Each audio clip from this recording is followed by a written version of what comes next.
Olá, saudações a todos, sejam muito bem-vindos a mais um encontro, a mais uma aula de teoria da literatura. E hoje nós vamos falar sobre um dos aspectos mais relevantes e mais estruturadores, né, para a nossa área do conhecimento, que é a questão dos gêneros literários. Os estudos, né, sobre os gêneros da nossa área ainda são muito atuantes e carecem né, de reformulações conceituais. Eu sempre falo que a linguística está muito mais avançada nos estudos sobre os gêneros do que a teoria da literatura, até porque os estudos linguísticos promovem há muito tempo uma investigação sistemática sobre essa questão, né? E claro, o acúmulo de conhecimento acabou gerando teorias, né, abstrações muito interessantes sobre esse assunto, né? No nosso campo, a questão ainda caminha, né, num terreno um tanto movediço, né? Na sua grande maioria por conta do método utilizado, né, na própria classificação dos gêneros, que normalmente costuma misturar, né, critérios de natureza distinta para fazer tal procedimento. Mas chegaremos a isso depois. Bom, algumas considerações iniciais, né, sobre a teoria dos gêneros. Né, então, em primeiro lugar, o conceito, né? O gênero, né, o gênero literário, nada mais é do que o mecanismo classificatório das obras, né? Ou seja, o gênero reúne, né, na verdade, os pesquisadores reúnem em torno, né, dessa nomenclatura gênero um conjunto de obras, né, com características análogas, sejam elas formais ou conteudísticas, né? Então, assim, para ter um escopo melhor de avaliação, né? Então, o gênero nada mais é do que isso, um conjunto, né? Um conjunto de obras com características em comum, né?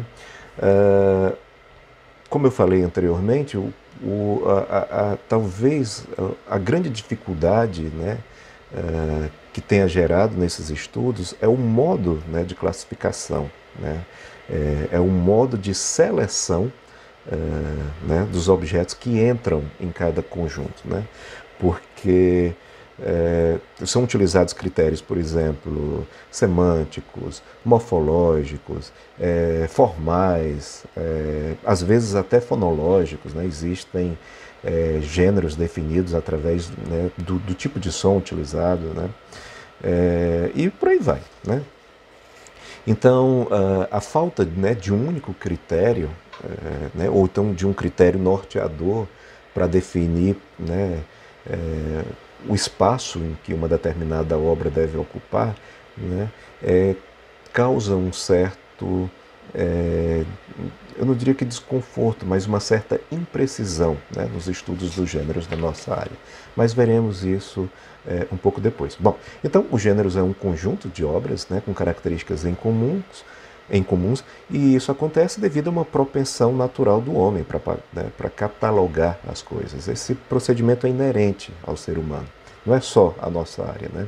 Toda a área do conhecimento trabalha com esse método, né? Observação, análise, catalogação e divisão, né? As divisões são feitas com o intuito de facilitar, né, o estudo. Eu acho que vocês devem se lembrar, por exemplo, no livro de biologia, né, os seres vivos são todos catalogados, né? Então você tem um conjunto de mamíferos, conjunto de roedores. Primeiro você tem, né, o grande conjunto, a fauna, a flora, né? Aí dentro da fauna, enfim, aí você tem as famílias, os reinos, né? Está tudo, né, articulado em pequenos conjuntos, né? Né, ali com animais, com características em comuns, com estruturas em comum, porque isso facilita não só o aprendizado, mas facilita também a gestação, né, de teorias gerais, né, de abstrações sobre esse conjunto, né? Se você tem aqui um conjunto né, de obras literárias que têm características em comum, então é possível depreender desse conjunto determinadas normas, determinadas regras, né, determinados conceitos gerais, né? Então, o que eu quero dizer é o seguinte, né? Os gêneros literários é uma coisa natural, né? Nasce naturalmente, né? O gênero em si nasce, e o estudo do gênero nasce também naturalmente devido a essa nossa natural propensão, né, de catalogar as coisas, né, de meio que encaixotar, né? Claro, hoje, né, na pós-modernidade, nós sentimos o peso desse encaixotamento, né? E vimos, sobretudo na nossa área de humanas, que as coisas não funcionam muito bem assim, né? Cada coisa na sua caixinha, né? Determinados textos, eles podem, eles demandam, né, digamos assim, uma caixa muito maior do que aquela que lhe foi previamente destinada, Então há gêneros que podem flutuar, né? Que pode transitar, desculpa, né? Entre uma classificação e outra, ou há formas literárias que de repente não se acomoda muito bem dentro de determinadas caixas, né? Mas, enfim, esse é um procedimento natural, né, que a ciência utilizou né, a vida inteira, praticamente, e nós só fizemos acompanhar. Bom, antes de adentrarmos em questões, eu vou passar um breve histórico dos gêneros.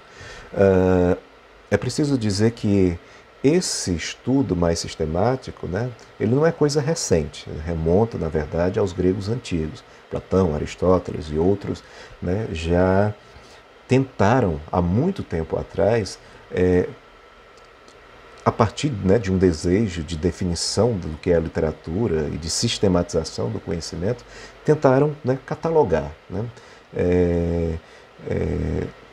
meio que destrinchar, né, a natureza, né, de cada um dos textos literários correntes na época, né. Talvez a noção de gênero tal qual nós temos hoje, visto à distância, não tenha sido operante na época, né? Mas é indubitável que o método utilizado pelos gregos antigos para o estudo da literatura é um método seletivo, né, e distribuidor, né, de catalogação, né? Então, a teoria, né, a arte poética, né, tanto de Platão quanto de Aristóteles, no fim das contas, um grande estudo sobre o gênero literário. Bom, o Aristóteles, aí eu acho uma questão interessante. O Platão definia 3 gêneros literários para a época, e o Aristóteles também, né? O Platão falava de tragédia, comédia e epopeia, como as 3 grandes manifestações de literatura. E o Aristóteles, que vem um pouco depois e é discípulo do Platão, falava em lírica, épica e dramática, né? Então eles estão catalogando, né? Olha, existem textos literários recorrentes aqui, mas eles têm características distintas, né? Eles não se comunicam ao todo. Então, vamos aqui criar conjuntos e, a partir desse conjunto, fazer um estudo sistemático de suas características, sua funcionalidade e por aí vai. O que eu chamo a atenção nessa classificação primeira é que nós sabemos que Platão trabalha com o mundo das ideias, né? Então, o pensamento platônico, né, de um certo modo, ele canaliza um pouco para essa coisa mais abstrata, né? E, curiosamente, os gêneros delimitados por eles são materiais, né? São a matéria, a epopeia, claro, a tragédia e a comédia em si, né, como fazem parte do mundo da dramaturgia. Talvez seja difícil para a gente imaginar, mas o termo assim, comédia e tragédia é a coisa aplicável em si, né? A coisa mais material, né, do mundo da dramaturgia, né? E a epopeia é a coisa palpável, né? E o Aristóteles, né, que tinha um método extremamente humanista, né, de observação do mundo natural, elege a lírica, a épica e a dramática, ou seja, são estruturas, são elementos mais abstratos, né? Então, a primeira coisa interessante é que ver assim, desde a antiguidade clássica, não havia um consenso, né, sobre o estudo dos gêneros, né? Então, a própria ideia de trazer o pensamento de Platão e Aristóteles aqui já mostra um pouco, né, a natureza, né, dessa perturbação, Um aponta elementos mais concretos, né?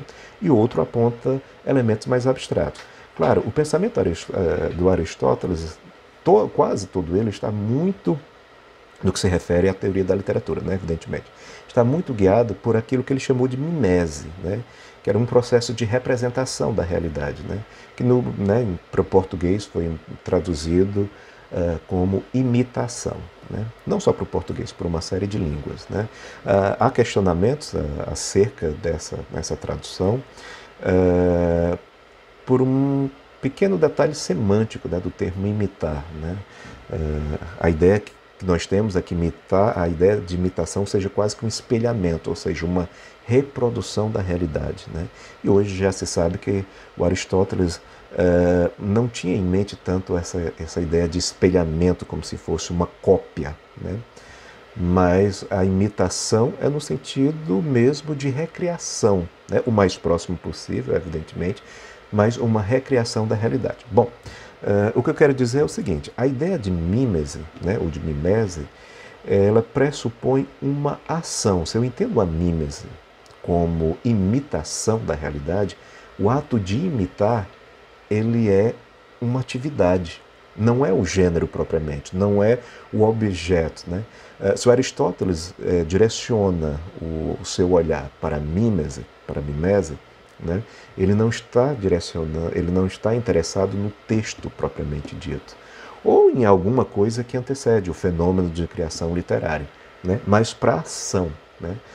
Para o desenvolvimento, né, de algo que transforma a realidade em um texto. Né? Então veja, nós estamos no contexto da Antiguidade Clássica, né? Com os dois grandes pensadores, né? E eles já divergiam, né?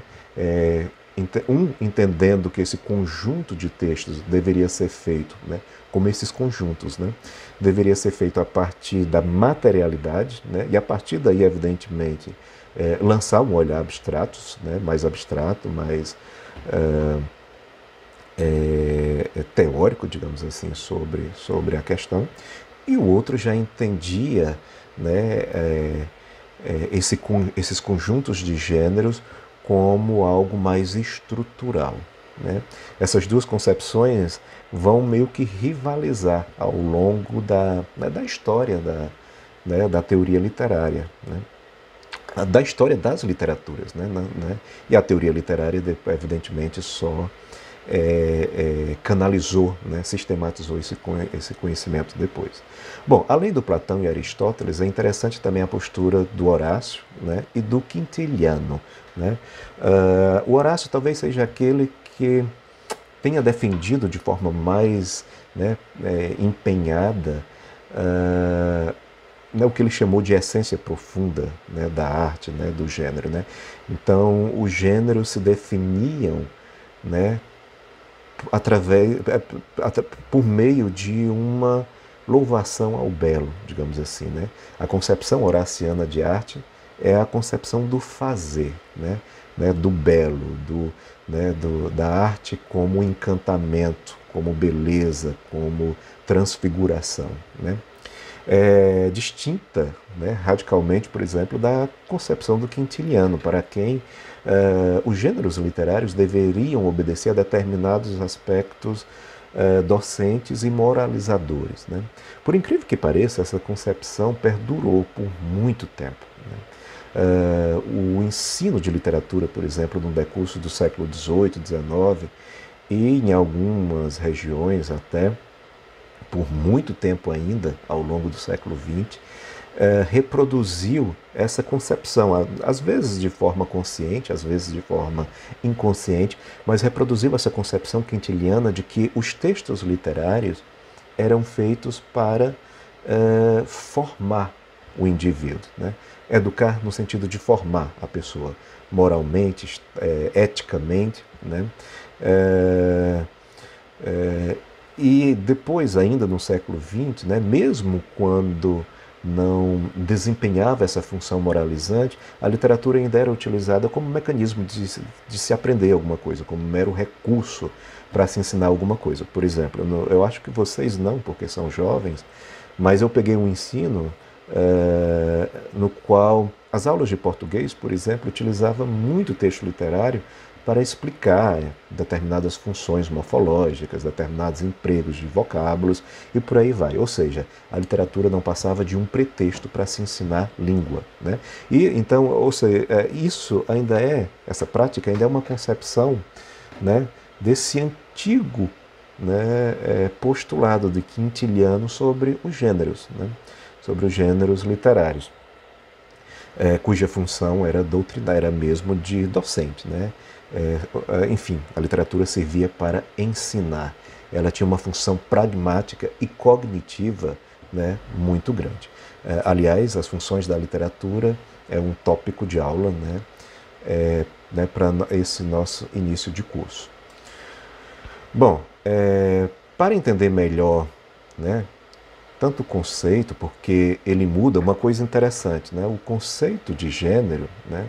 A gente viu ali as concepções do Platão, do Aristóteles, do Horácio, elas são diferentes porque o conceito de gênero está fundamentalmente ligado ao conceito de literatura, né? E à medida que o conceito de literatura varia, o entendimento sobre os gêneros literários também valia, né? Ora, se eu entendo gêneros como um agrupamento de textos, se esse texto, né, muda de característica, é óbvio que a noção de gênero também deve mudar.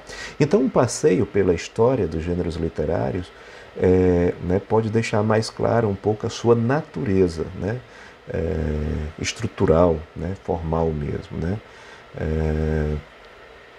Nós teremos uma aula específica sobre, né, o pensamento, né, a contribuição dos antigos pensadores, né, para a teoria da literatura, mas por hora a gente vai fazer esse percurso histórico. Claro, é muito provável que as concepções de gêneros tenham sido as mais diversas ao longo do tempo. Mas aqui nós juntamos tudo, né, naquele esforço humano sempre de reagrupar em alguma coisa, 4 grandes picos, né, grandes momentos assim, na história, né, dos estudos sobre os gêneros, né, da compreensão do que é gênero literário, né. O primeiro deles remonta à Idade Média, né? Se pegarmos a concepção antiga, né, que eu falei agora há pouco, por mais que houvesse variação, né, entre aqueles teóricos, os pensadores antigos viam um certo, como é que eu posso dizer, ar nobilístico, né, no fazer literário. A arte literária era uma atividade nobre, né, uma atividade de requinte e circunscrita a um mundo muito pequeno, né, de pessoas e muito ordenados, né? Não era toda, né, a população que tinha acesso a fazer e a ler literatura, né? Então é claro que a concepção de gênero também estaria moldado por essa conjuntura, né? Então, claro, com as suas variações, mas de modo geral a gente pode pensar numa concepção muito cartesiana, né, muito fechada dos gêneros literários. Então a Idade Média traz uma virada bastante interessante, né, uma guinada nesses estudos, porque pela primeira vez houve uma abertura para os escritos pagãos e para os escritos regionais, né? Então, o gênero, se você está montando um conjunto de textos, né, antes da Idade Média, por exemplo, não se aceitava, né? Sei lá, um texto que venha de uma pequena aldeia, né? Um texto popular aqui, uma canção popular, feita numa aldeia isolada, enfim, né? Então é óbvio, né, com essa concepção palaciana, né, do fazer literário e automaticamente do gênero literário, né, esses escritos, né, vindo de regiões menores, evidentemente não poderiam fazer parte, porque o gênero, de um certo modo, se confundia também com o modo de vida, né, dos reis, né, enfim, de quem estava no topo da hierarquia social, né? E como a igreja também pertencia a esse topo, né, É claro que os escritos pagãos não fariam parte, né, da constituição dos gêneros. Basta lembrar, né, na época do trovadorismo, hoje em dia nós temos poucas novelas, poucas cantigas de escárnio e maldizer. Né? Então, o cancioneiro trovadoresco é, é composto muito mais de cantigas de amor e de amigo do que das outras duas. Né? Porque a igreja, que era o grande responsável por, né, copiar essas cantigas. E como o conteúdo, né, é, né, fundamental das cantigas de escárnio e maldizer não agradava à igreja, ela automaticamente descartava desse processo seletivo. Né? Então foi isso que aconteceu ao longo, né, de séculos aí na Antiguidade Clássica. Então a Idade Média, pela primeira vez, traz a possibilidade de entender como um texto, né? Porque evidentemente quem estava fora da composição desses gêneros nem literatura era, né? Não era entendido nem como literatura. Então a Idade Média traz a possibilidade, né, de juntar ao rol dos gêneros literários, que até então era tão elitista, esses escritos ou pagãos ou regionais. Né? Um pouco depois, no Renascimento, volta-se à fase normativa. Né? É uma retomada, de um certo modo, daqueles conceitos, né, da Antiguidade Clássica, né? Onde se prezava a pureza dos gêneros. Né? Então, quais são as principais características desse momento? Primeiro, o gênero era visto como algo pré-existente à atividade criadora do artista. É como se o gênero fosse, a noção de gênero fosse uma espécie de gramática normativa. Né? Então, para que o escritor fosse aceito, né, pela sociedade culta da época, ele teria que seguir uma determinadas normas, né, para ser entendido como texto literário, né, seja qualquer dos conjuntos, né, disponíveis na época, ele teria que seguir a normas específicas e muito rígidas. Né? Se não estivesse, automaticamente o texto não faria parte né, do fenômeno literário e automaticamente não se enquadraria em nenhum dos gêneros, né, detectados à época. Né? Um pouco mais à frente eu vou fazer uma comparação com as artes visuais. Né? Eu acho que as artes visuais, pela própria ideia da visualidade, né, torna a coisa, o entendimento mais claro. Né? E depois nós temos uma antologia, né, de textos para discutir essa questão na aula prática, na aula síncrona, desculpa. Nós vemos mais detidamente como é que isso funciona na literatura. Né? Mas esse é a principal característica dessa fase normativa dos gêneros. Né? O gênero é algo que preexistia. Né? Então o escritor tinha que se deparar com essas estruturas e, se quisesse fazer um texto de valor, né, ele teria que seguir as normas, como se fosse uma gramática, né, e lançar o texto. Qual é a consequência disso? Né? Em primeiro lugar, textos com uma variação muito pequena, né, porque as normas eram as mesmas para todo mundo, e se as normas ditavam as regras, é claro, e outra coisa, e a sociedade não possibilitava a fuga dessas regras, é óbvio que o conhecimento, né, que a produção, né, de arte ia estar muito guiada, ia estar muito né, projetada num sentido só. Né? Então isso levaria à criação de obras com características muito comuns. É por isso, por exemplo, que nós vemos poemas do Gregório de Matos Guerra que são muito semelhantes em forma e conteúdo a alguns poemas do Camões. Né? Aí a crítica literária dizia: o Gregório não era um bom poeta porque ele estava plagiando o Camões. Não tem nada a ver, uma bobagem esse tipo de coisa. Né?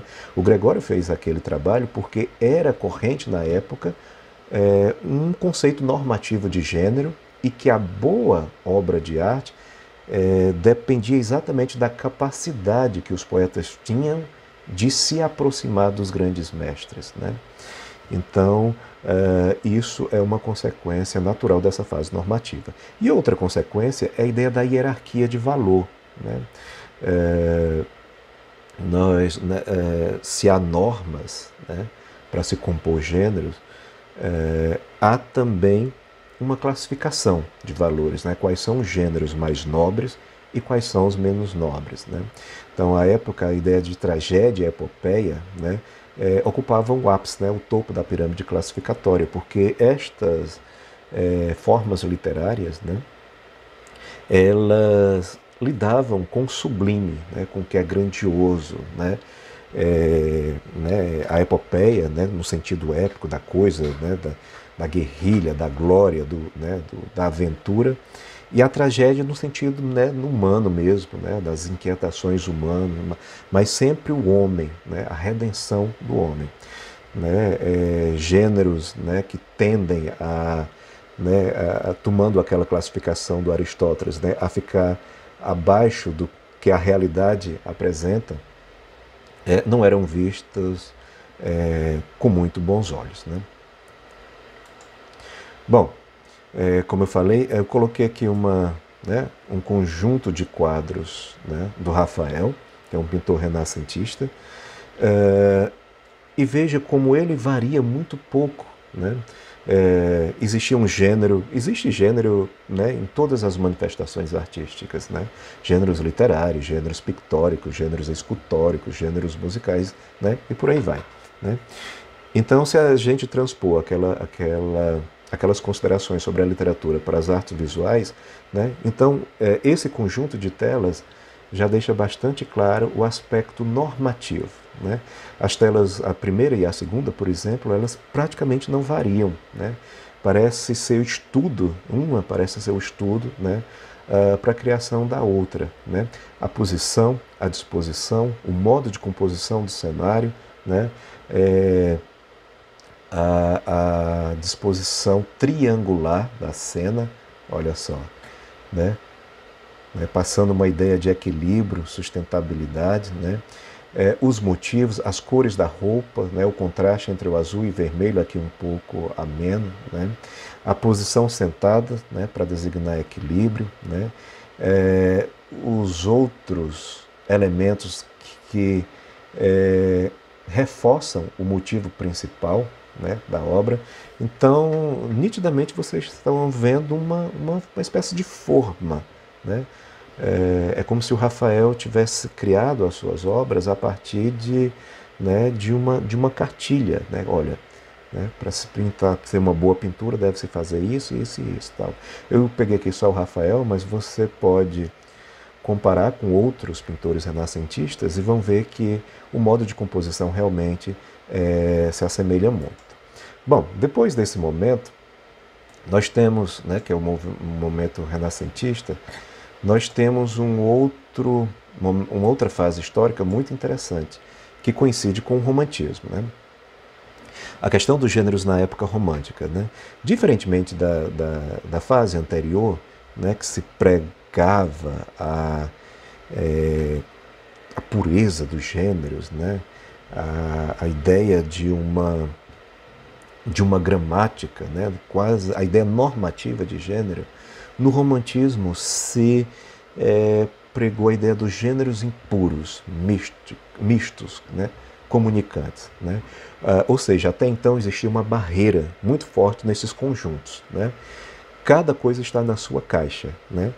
E essas caixas não poderiam se comunicar, se juntar de forma alguma. Né? A epopeia tem tais características, a tragédia tem tais características, e a característica da epopeia não podem de forma alguma se coincidir, se aproximar, se avizinhar, né, desta outra, porque eles pertencem a universos distintos. Né? Então, no romantismo, isso começou a ser quebrado, claro, de forma muito tímida, porque enfim, era uma época ainda bastante remota, né? Não havia a sistematização, né, que nós temos hoje dos estudos literários, mas essa barreira começou a se diluir lentamente. Né? E ao invés de o gênero pré-existir a obra, né, ou seja, ser algo a que os autores devem se referenciar, né, devem se guiar, caso queira compor um texto de qualidade, no romantismo é a atividade criadora que configura e reconfigura os gêneros. Né? Então, olha a mudança de perspectiva. Na anterior, o gênero que molda a obra. A ideia de gênero é anterior. No romantismo é o contrário, né? Os artistas têm livre liberdade de criação, né? Tem um caminho livre para criar, né? E uma vez que os textos são criados, é que eles são reagrupados, né, em determinadas, né, unidades semânticas formais, e a partir daí cria-se uma concepção de gênero. Claro, né, a ideia de liberdade também romântica é dentro da conjuntura da época, né, não era uma liberdade total como, né, como como houve na modernidade, mais ainda agora, né, nas literaturas pós-modernas, nas literaturas contemporâneas, né? Mas, né, para aquele sistema literário corrente na época, foi um elemento libertador muito grande, né? Então, diferentemente, né, de uma série de obras com características muito incomuns, né, que pareciam ser até cópias em alguns instantes, né, nesse período o que se vê é a individualidade da obra de arte, ou seja, as obras são cada vez mais distintas, né, porque elas respondem a impulsos pessoais do seu criador, do escritor, do poeta, né, e não necessariamente às normas, né. Enfim, a literatura é reflexo, né, de uma inquietação pessoal e não reflexo de uma série de normas que devem ser seguidas, né, para a constituição do texto, né. Então é uma guinada muito importante, né, porque a concepção de gênero muda radicalmente, né. Ela deixa de ser de norma para ser né, o elemento mesmo definidor da subjetividade né, dos autores. Eu escolhi aqui uma tela de um pintor romântico, Turner, pintor em inglês, né, e vejam que a ideia, né, daquela primeira né, de belas artes, né, das coisas muito bem delineadas, muito bem ajustadas, aqui foge completamente, né? O Turner dá uma impressão da realidade ao invés de uma figuração exata da realidade, né? Então você tem aqui um trem, né, e o universo de vapores, o vapor, a nebulosidade, a inquietação, a diluição, né, dos limites, né? Em algum momento no quadro a gente não sabe mais o que é o trem, o que é o trilho, o que é a paisagem, o que é o céu, né? Então essa diluição de fronteiras, de limites, é a característica máxima que marca os gêneros nessa outra fase, né? Bom, aí depois nós vamos para as fases mais, né, modernas, mais recentes, né? A fase moderna, né, que é marcada pelo combate à própria noção de gênero, né? Então agora não é preciso apenas diluir as fronteiras e deixar que o conceito de gênero venha depois da produção das obras, como fez o romantismo. É preciso agora combater a própria noção de gênero, porque ela é empobrecedora, pensavam, né, dizem os pensadores dessa época, né? Ela é empobrecedora porque o mundo não pode ser encaixotado, né? Por mais que eu tente agrupar obras, né, com características comuns dentro de uma caixa, sempre vai ter algum aspecto daquela obra, porque a literatura é um mecanismo vivo, sempre vai ter algum aspecto que foge à própria caixa criada, né, para englobar ao próprio conjunto, né. Então, a variedade de propostas e suportes apresentados, né, pelas vanguardas e pela modernidade possibilita esse tipo de coisa, né. Se vocês pensarem né, só nas experiências de vanguarda, é muita coisa, né, inovadora, é muita transformação, né. Nós, hoje em dia, né, você pega um livro de literatura clássico, você encontra ali um conjunto de 5, 6 vanguardas, né, notoriamente futurismo, surrealismo, dadaísmo, cubismo, expressionismo, né. Então, essas 5 principais, dependendo do autor, né, acrescenta aí umas 2 ou 3 vanguardas, né? Mas existiram centenas delas, e cada uma com uma proposta de reconfiguração, né, do texto literário, enfim, da arte como um todo, né, mas no nosso caso especificamente do texto literário. Então, foram criados textos de naturezas tão diversas, tão diversa, que, que talvez o ponto mais óbvio que se chegava será que vale a pena então manter essa ideia de gênero, considerar a ideia de gênero, né?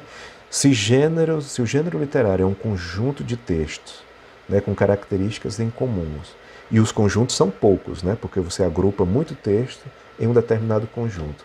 E a realidade agora me dá muita variedade textual. Será que vale a pena ainda os estudos de gênero?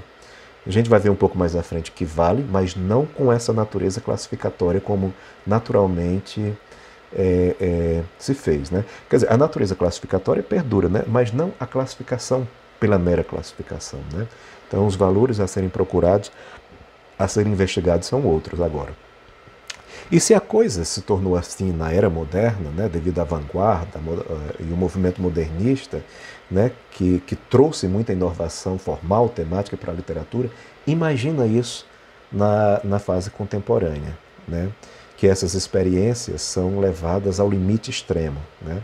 Então, na fase contemporânea, a abertura do campo conceitual do gênero, há uma abertura do campo conceitual do gênero, mas ao mesmo tempo e consequentemente há uma dificuldade de pisar nesse terreno de muitas instabilidades.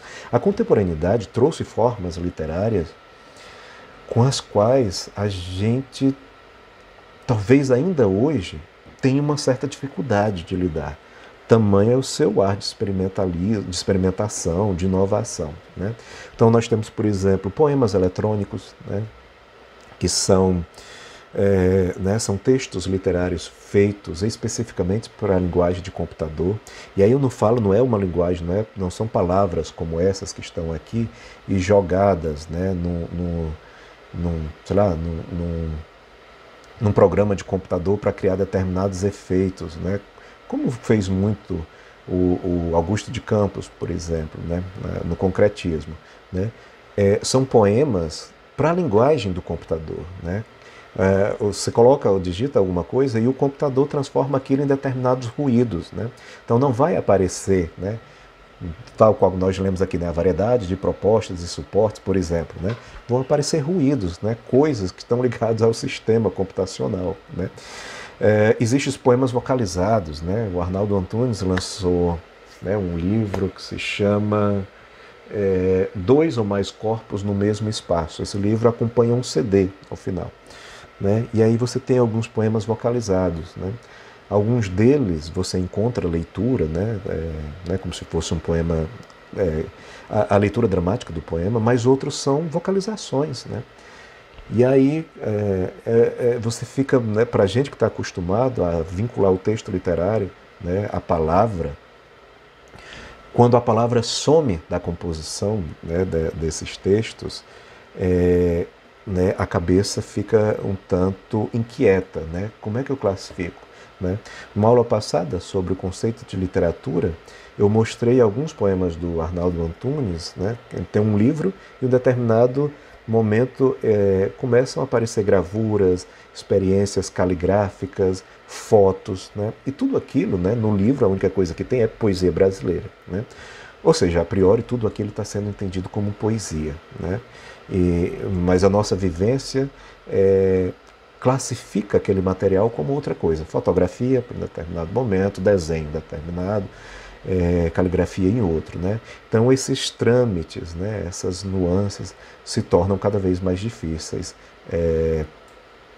né, na nossa época, e a ideia de gênero fica cada vez mais desequilibrada e instável, né? Bom, eu coloquei aqui também mais dois exemplos, né? Um quadro do Kandinsky, que representa a modernidade, né?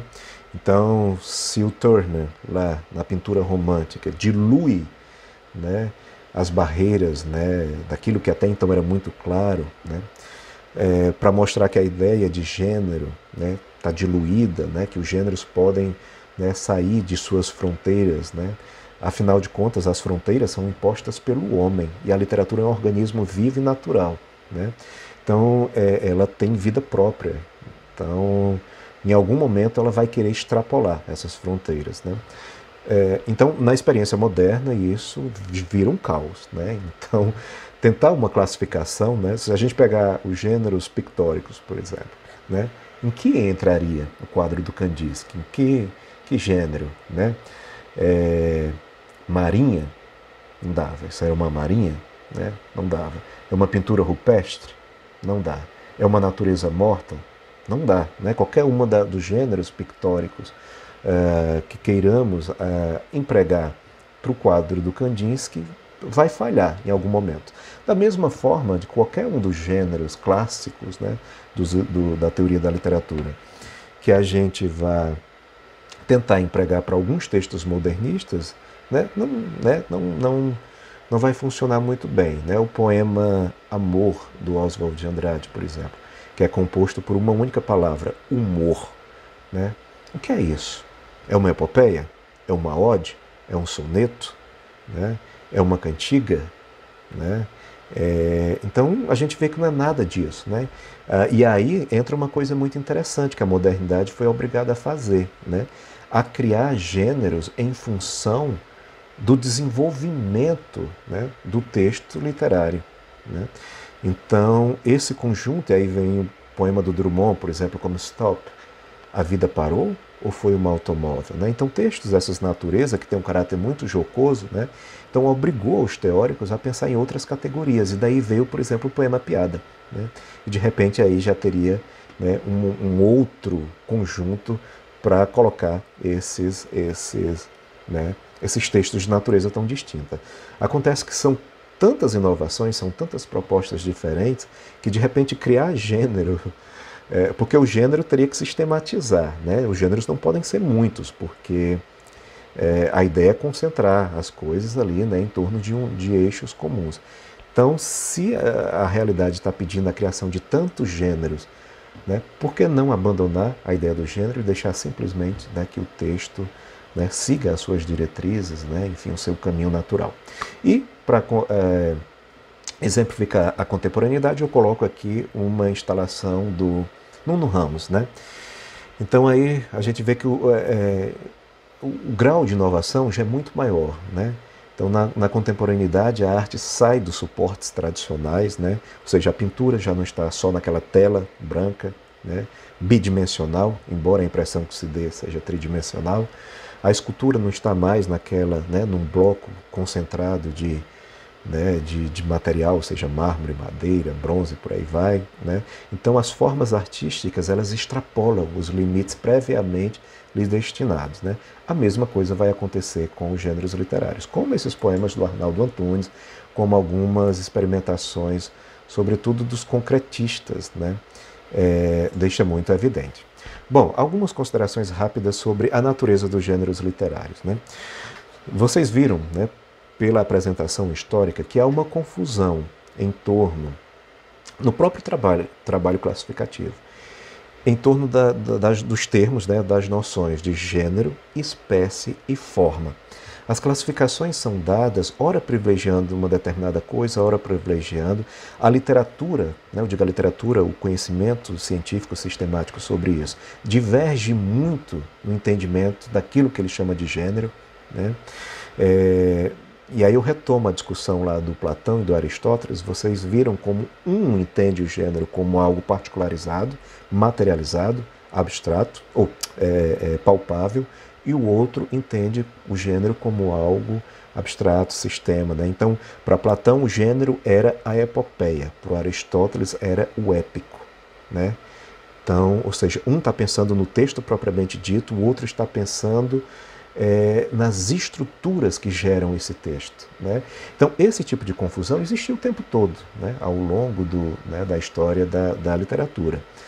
E é exatamente esse tipo de confusão que leva ao impasse, né, aos problemas mesmo, né, de classificação e de estudo dos gêneros, né, ao longo dos anos, né, dos séculos. Eu falo que a linguística, né, tem considerações muito mais assertivas, né, do que as nossas, muito mais objetivas, né, e isso se deve, né, em parte assim, fundamentalmente, para falar a verdade, porque eles resolveram esse problema. Né? Eles olharam o fenômeno a partir de um ponto específico e não permitiram, né, sair desse ponto de observação, né, para fazer o seu trabalho de classificação, que é importante, mas a partir dessa classificação para deduzir a natureza dessa coisa, né? E aí talvez o grande ganho, né, dessas teorias, que eu acho que a teoria da literatura deveria abarcar, é enxergar os gêneros a partir da sua funcionalidade, né? Como é que se deve encarar um gênero literário? Como é que se deve classificar? Como é que se deve depreender a sua natureza? A partir da funcionalidade, né? Para que serve o gênero, cada gênero literário? Qual é o seu fim, né? E essa concepção já vai dar um norte assim, fundamental para o estudo dessa questão. Bom, o reconhecimento das formas, né, eu acho que é o primeiro elemento, né? Os gêneros não são leis ou regras fixas, mas são categorias relativas que o escritor manuseia segundo sua vontade, né?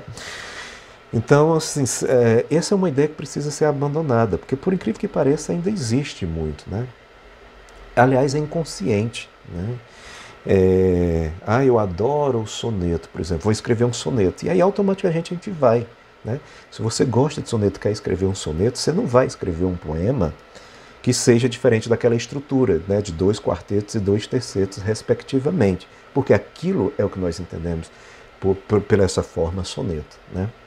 Mas há alguns escritores que desestabilizam um pouco esse conceito, né? Então, né, mexendo um pouco nessa estrutura, então eu estudei, né, no meu doutorado uma poetisa potiguar chamada Zila Mamed, e o primeiro livro dela, Rosa de Pedra, é um livro inteiro de sonetos, né? São vários, mais de 100. Só que em algum momento ela começa a brincar com uma forma, né? E ao invés de vir 2 quartetos, 2 tercetos, ela faz 2 tercetos, 2 quartetos, ou então um quarteto, um terceto, um quarteto, um terceto. Os puristas vão dizer, deixou de ser soneto, né? Mas ela só está, na verdade, manuseando uma forma literária que é tradicionalíssima, de acordo com a sua vontade, para criar o efeito, né, que ela quer. Normalmente os sonetos têm uma extensão maior, né? Os sonetos são ou de versos de 10 sílabas ou de versos de 12 sílabas, né? São os mais recorrentes. Ou versos brancos, mas que têm uma extensão relativamente próxima a essas duas medidas, né? Eu tenho um amigo, né, poeta, que lançou um livro também todo de sonetos, mas com extensão muito pequenas. Se você não prestar atenção, assim, né, de se lançar um olhar muito rapidamente, você nem percebe que aquela forma é, na verdade, um soneto. Às vezes o soneto tem uma sílaba só, né? Ele quebra a palavra, fica uma sílaba lá, uma sílaba embaixo, mas está lá, invariavelmente, 2 quartetos e 2 tercetos, né? Mas o que é importante é isso, né? Para entender a funcionalidade do gênero, é que os escritores eles manuseiam, né, o gênero de acordo com a sua vontade, né? Ou seja, vai depender muito da função, né? Para que ele quer, né? Qual é o intuito, né, de se escrever um determinado texto, né? Então isso vai definir muito a natureza, né, desses gêneros. Bom, a estrutura por meio da qual a imaginação literária se manifesta e um recurso que permite captar a realidade, né? Isso é o gênero, né? O gênero literário, né, pode ser entendido, né, assim, de uma forma mais, né, moderna, digamos assim, né, como a estrutura pelo meio do qual a imaginação literária se manifesta. Então não é uma camisa de força, né, que você impõe ali aos escritores, né, para que ele siga, para que seu texto seja entendido como literatura, né? Não, né? Os gêneros são estruturas, né? São estruturas literárias, né? Para uma determinada, né, digamos assim, eu não diria aprisionamento, porque aprisionamento é uma palavra forte, captação, né?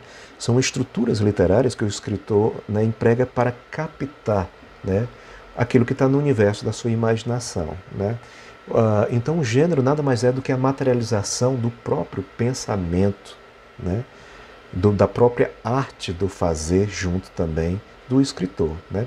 Cada gênero desempenha funções específicas que ajudam a captar um fragmento da realidade. Daqui a pouco eu vou falar sobre 2 teorias importantíssimas, né, para o desenvolvimento dos estudos, né, sobre o gênero. Mas isso aqui já é uma luz bastante interessante, né? Cada gênero tem uma função, né, específica, né? A epopeia foi escrita, né, com um determinado fim, que é diferente, por exemplo, do alto, né? Sei lá, os autos do Gil Vicente, né? O alto da Barca do Inferno. Aquilo foi escrito com uma determinada finalidade, né? Que é muito diferente da epopeia. A epopeia tem uma finalidade, né? É um canto, né? De salvaguardar, né, a grandiosidade de uma nação, de elevar o nome de uma nação para outras e de tornar aquilo grande, né? O alto da Barca de Inferno não, é uma crítica social, né, de cunho muito jocoso, né, quase burlesco, né? Então, se os gêneros têm, né, funções distintas, automaticamente ele vai demandar formas distintas, né, e vão captar também fragmentos da realidades distintos. E por fim, o escritor deve escolher o gênero adequado à emoção e ao sentimento que deseja transmitir.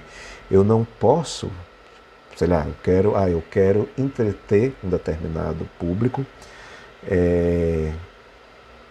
sei lá, quero criar riso, né, quero criar uma tonalidade mais, né, amena e alegre, e aí eu uso um gênero tão pesado como a epopeia ou como a tragédia, né? Não dá. Né? Na contemporaneidade, às vezes até a gente tem um pouco essas experimentações. Você escolhe formas muito pomposas para retratar coisas banais e vice-versa, mas o que está em jogo aí é exatamente a natureza desestabilizadora, né, da arte. Né? Então esses autores estão querendo desestabilizar o que se entende naturalmente por, né, por gênero, enfim, pelas categorias literárias. Né? Mas normalmente não, né? Isso não acontece. Né? Então o escritor deve escolher seu gênero de acordo com, né, o sentimento que deseja transmitir. Né? Então, se você quer algo mais de impacto, né? Você quer vangloriar, né, uma nação, uma coisa, então escolhe uma epopeia, uma ode. Né? Você nunca vai conseguir a glorificação de alguma coisa utilizando um gênero previamente criado para banalizar, né, digamos, né, como a comédia. Né? E às vezes até vai, né, dependendo se o escritor for muito bom, né, vai, né, como uma crítica às aversas, assim, né? Mas no geral, né, isso não acontece. Ou seja, o que é que tudo isso quer dizer? Que o gênero nada mais é do que o reflexo de uma atuação humana. Né? Isso é óbvio, é natural, mas nos estudos dos gêneros literários parece que a gente perdeu a noção desse tipo de coisa.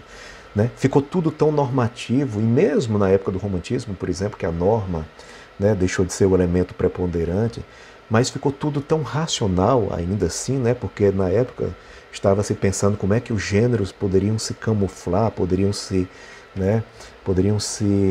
abraçar, né, e criar novos gêneros. A prosa poética, por exemplo, surge naquele momento. Né? Ainda assim era um momento muito racional, e a gente esquece que o gênero é algo absolutamente natural, né? É algo que vem do ser humano. Né? Os gêneros literários, no fim das contas, é uma espécie de paradigma indiciário da presença humana na Terra. Né? São os modos que a humanidade escolheu para representar determinados sentimentos, determinadas perspectivas do mundo. Né? Então, se o ser humano é o elo principal disso daí, é claro que ele deve estar, sim, no topo, né, da investigação sobre o assunto. Bom, alguns percursos teóricos importantes. Né? A gente viu aí a história, né, momentos importantes, né, a época clássica, a medieval, a renascentista, a romântica, a modernista e a contemporânea. Né? Mas nós tivemos, né, alguns percursos teóricos assim ao longo desse, claro, da modernidade para cá, né, que foram muito elucidativas para essa questão. Né? E aí eu destaco dois autores, o Lukács e o Bakhtin. Né? O Lukács tem uma uma teoria muito interessante, né, que está reunida num livro que ele chamou Teoria do Romance. Né? Ele fala, a tese geral dele é o seguinte: os gêneros literários são um organismo vivo, eles nascem, reproduzem, evoluem e morrem, como todo organismo vivo. Né? Então, todo gênero vai morrer algum dia, ou vai se transformar em alguma outra coisa. Né? Isso é natural. Então, se você pega livro de literaturas antiquíssimas, né, vocês vão ver que realmente muitas manifestações literárias a gente não encontra. Por exemplo, as cantigas, né, trovadorescas, você não encontra hoje. Você pode encontrar um poeta ou outro que recupera algum elemento, né, mas para criar determinados efeitos estéticos, para remontar estilisticamente aquela época, mas o gênero em si, ele não pode mais existir. Por quê? Porque, de acordo com Lukács, o gênero depende fundamentalmente da história. Né? O Lukács defende uma teoria evolutiva e transformadora dos gêneros. Isso depende fundamentalmente da história. Os gêneros dialogam intimamente com a história das nações. Então, por que é que eu coloquei... Está ao contrário, é da epopeia ao romance. Eu coloquei o título ao contrário. Né? O Lukács defende a ideia de que o romance moderno, né, que é o romance que tem a sua configuração final ali, coincidindo com o romantismo, né, com a figura do Balzac e tal. O romance né, moderno, ele está chamando isso de romance moderno, né, daquela época, que é o romance essa forma já plenamente definida naquele momento. Né? Ele é uma evolução natural da antiga epopeia. Né? Então a epopeia ela foi perdendo uso e se transformou lentamente no que hoje nós chamamos de romance. Então o romance romântico, né, daí para diante, nada mais é do que uma forma evolutiva da antiga epopeia. E por que isso acontece? Porque a história não permite mais que a epopeia, né, enfim, surja. Nós vivemos numa época em que a epopeia não faz mais sentido, porque as estruturas sociais, políticas, históricas não dialogam mais com esse tipo de forma literária. Ora, a epopeia é um tipo de texto de glorificação, né? É um texto, o próprio nome já disse, é um texto épico. Né? Ulisses passa por uma série de provações, né, de toda a natureza. Ulisses luta contra os homens, contra os inimigos, contra os deuses, contra as ninfas, contra a própria natureza e chega absolutamente incólume, né, absolutamente intacto, né, de volta à sua casa. Penélope, sua esposa, né, que na tradição da época dizia que uma vez que o marido morre, a mulher teria que casar, né, em segundas núpcias, ela faz uma tramóia, né, e tece durante o dia um tapete, né, e de noite destece, né, dizendo que só iria se casar novamente quando o tapete estivesse plenamente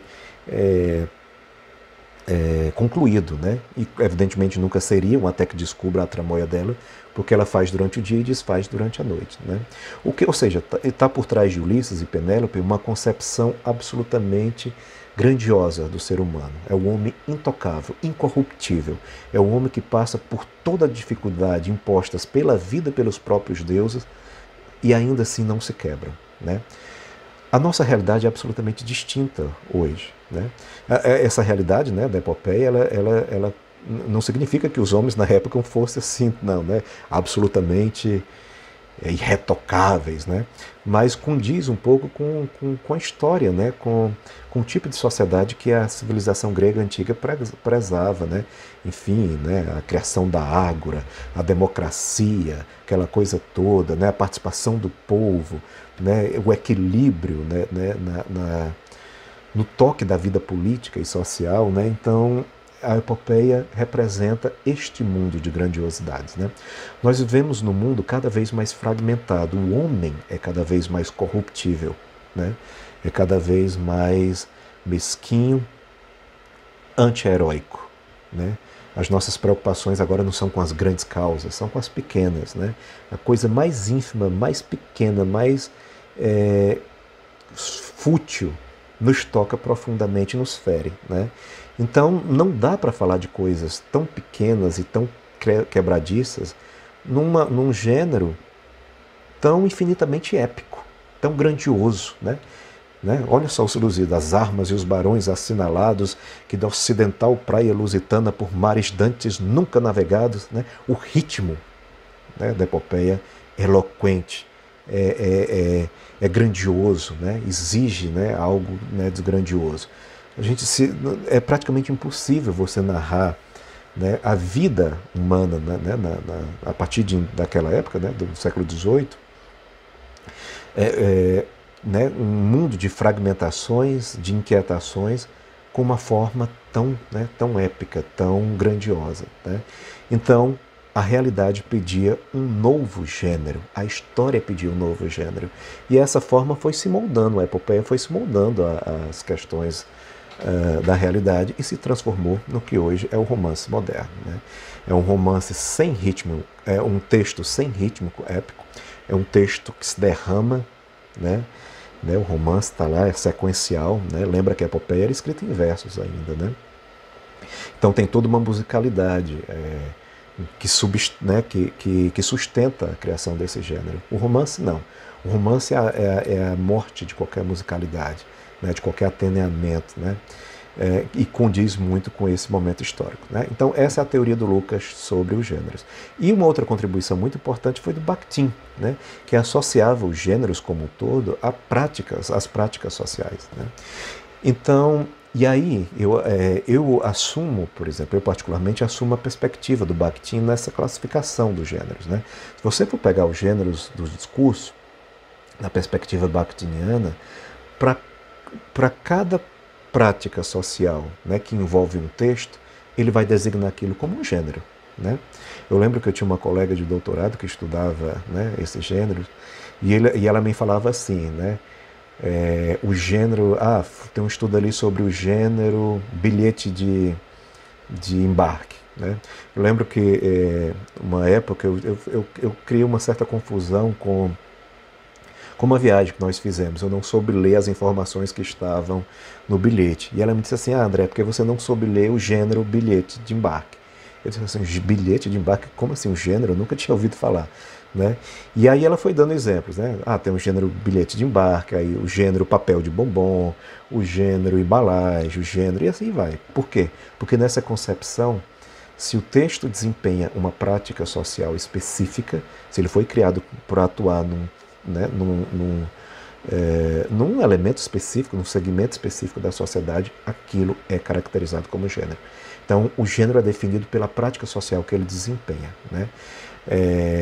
Então, ou seja, na concepção bakhtiniana, os gêneros são as formas históricas características dos enunciados, né?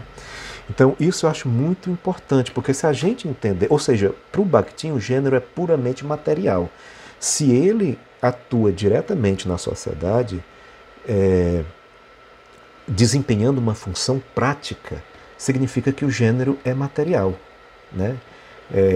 A redação, o bilhete de embarque, o papel de bombom, o relatório, enfim, tem muitas outras, são coisas que eu posso pegar. É a coisa mais material. Para o Bakhtin, o gênero é o que há de mais material, é o que entra diretamente com a prática social, não são as abstrações. Eu gosto muito dessa concepção porque ela evita cair em uma série de armadilhas, né? Vamos só um exemplo aqui com a classificação, como é feita a classificação habitual dos gêneros literários. A gente divide em 3 categorias: os gêneros, as espécies e as formas, né? Então, na classificação habitual, a gente diz que tem 2 gêneros, prosa e poesia. Dentro desse gênero, existe uma subdivisão de espécie, né? Só na poesia, na prosa não há espécie. Então, existe a poesia lírica e existe a poesia épica. E aí, né, dentro dessa categoria, existem as formas, que é a parte mais material, né? O soneto, a ode, a elegia fazem parte da poesia lírica, só a epopeia faz parte da poesia épica, né? E na prosa existem as coisas materiais, o conto, a novela, o romance, a crônica, agora tem um mini conto, já tem um nanoconto, né? Ou seja, a classificação habitual, né, resolveu chamar de forma aquilo que é mais material, né? Aquilo que chega às mãos do leitor, né? Então eu tenho aqui um livro de poemas, né? Eu tenho aqui um livro, né? E aqui eu tenho, sei lá, um poema. No Arnaldo Antunes fica até difícil. Nós temos um poema concreto, por exemplo, né? Um poema concreto aqui, né? Então isso é uma forma literária, né? Veja que o Bakhtin chama de gênero exatamente o que nós habitualmente chamamos de forma. Por que eu prefiro a classificação do Bakhtin? Porque do modo como está, há algumas imprecisões. Por exemplo, a gente não consegue nem definir muito bem a diferença de poesia e poema, né? Eu vejo muita gente dizendo, por exemplo, aliás, a palavra poema nem aparece aqui, né? Essa classificação dada pelo Maçom Moisés, né? Está lá no livro que eu deixei para vocês. Eu vejo muito aluno dizendo assim: eu li, gostei muito da poesia desta poesia do Vinícius, né? Amo-te tanto, meu amor, não cante humano coração com mais verdade. Amo-te como amigo e como amante, numa sempre diversa realidade. Aí vai. Aí diz: essa poesia é tão bonita, né? A coisa material em si não é a poesia, é o poema, né? O que está no livro não é a poesia. O livro está repleto de poesia, mas cada unidadezinha que está lá é um poema. Então, o modo como nós apreciamos os gêneros, historicamente, dá um pouco essa confusão, porque em algum momento nós encaramos a concretude da coisa como gênero, né? Em outros, não, elementos mais abstratos, né? Então a poesia é algo extremamente abstrato, né?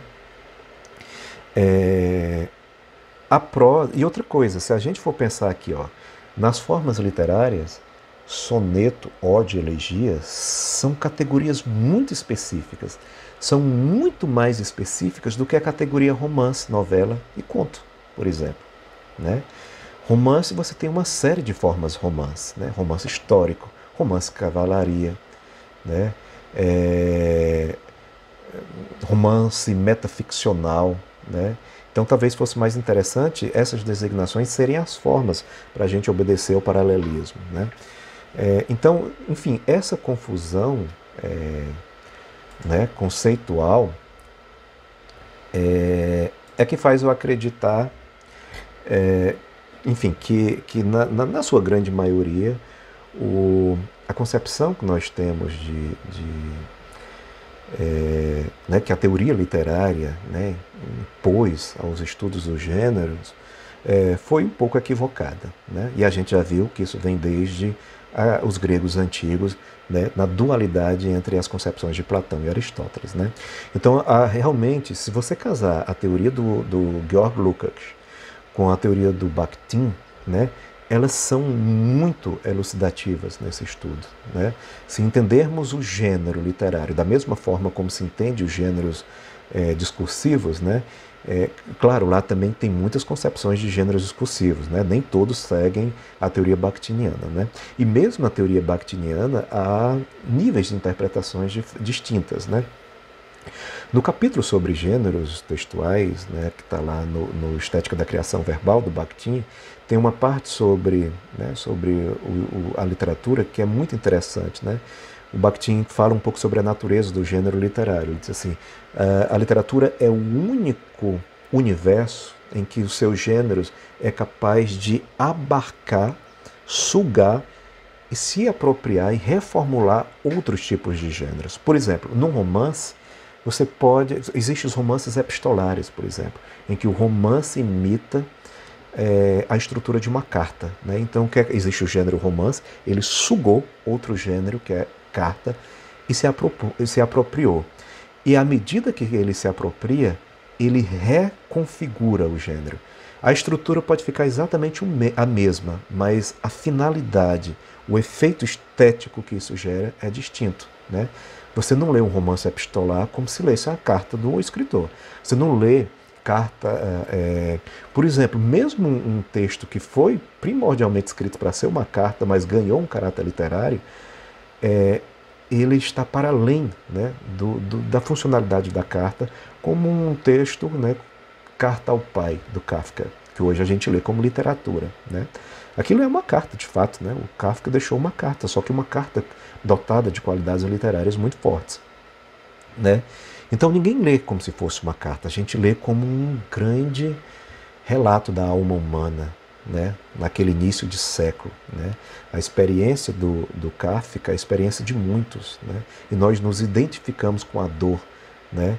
Então a ideia, a funcionalidade de informar, de debater, né, que tem na carta, perde toda a sua lógica, né, nesse sentido. Então Bakhtin já apontava esse tipo de coisa, né? Os gêneros literários ele tem essa capacidade de puxar para si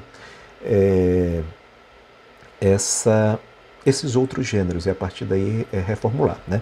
Mas essa é a minha sugestão, que a gente analise sempre os gêneros a partir da sua prática social, né? Da sua materialidade, como eles se inserem na sociedade, né?